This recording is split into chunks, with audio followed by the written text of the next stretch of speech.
The whole confusion is when that's the exit.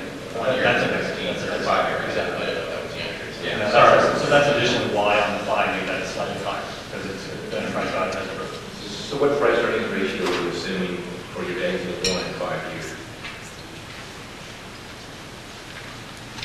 We actually didn't base it on a price to earnings ratio and on transaction multiple. You know, when we looked at the IPOs, we actually looked at the transaction multiple to see if the market would be able to sustain or satisfy the IPO. All of these were based on revenue and EBITDA multiples.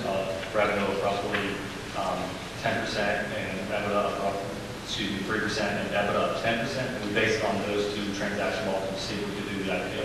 We didn't necessarily base it on PE value or close to equity value. So the EBITDA multiple in an IPO is what?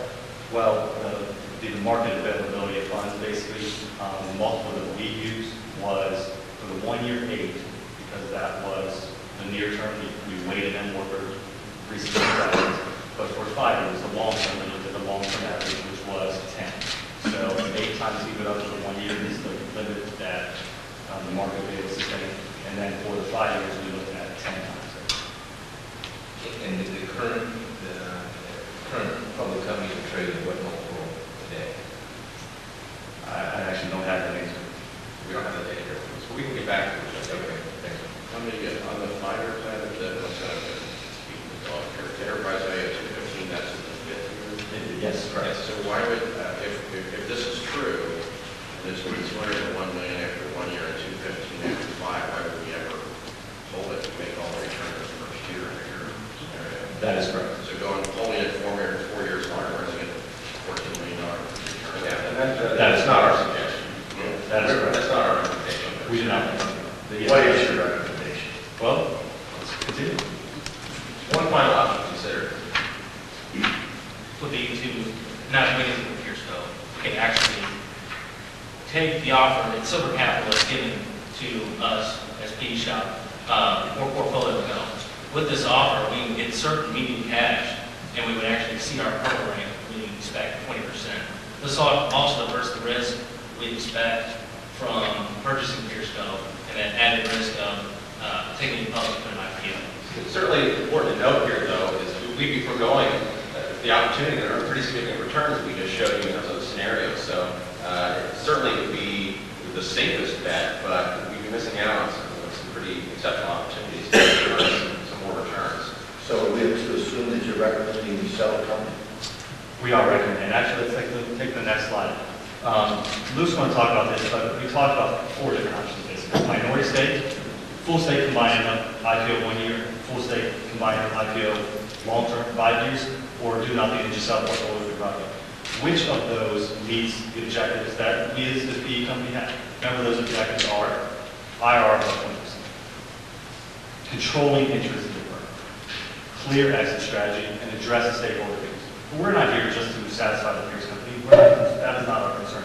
We just do not want the stakeholders to be able to impede or prevent a profitable transaction. And so when you look at which of the options above do satisfy those objectives, it's clear that combining the companies together satisfies all the objectives that we as a firm have set out. So in summary, our recommendation is to take a 100% stake in Peersco, combine it with portfolio co, forming combined co, and in the near term, 1 year or maybe possibly 2, enough time to see demonstrable results and synergies, take it public. That is our recommendation. And this is with a purchase price of what and a capital structure of what? That is with the purchase price, 165 would be the purchase price for Peersco. The capital structure would be 60% debt and 40% equity. That is of the overall combined co.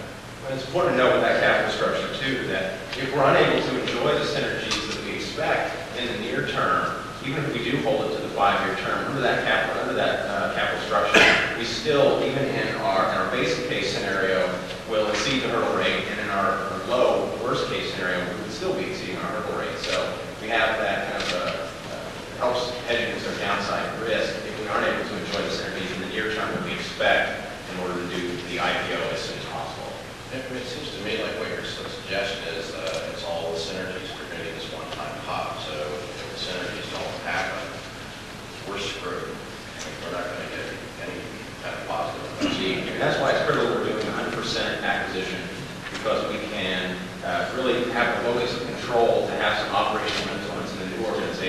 using our skills that we really built through the portfolio company can influence in the new company to enjoy some of these synergies. So your assumptions are, you're going to meet the 5% here and provide SG&A and 2% and comes to this one? No, those actually, those recommendations are achieving those, not necessarily surpassing them, but also, it's not just the synergies that are going to create the additional value, it's additional debt that we're taking on. We are going to increase the leverage with Bluescope. And with that, and kind of what Rick said is, if we don't get the return for screw, and that is clearly kind of finance 101. If we take on more debt, there's clearly more risk. If we are able to get the synergies, it compounds the debt to us. But if we are not, it hurts us money. Did you do any sensitivity analysis on lower debt rates based upon seller note as opposed to market rate notes? We did, and all of the. Thank you, Jim.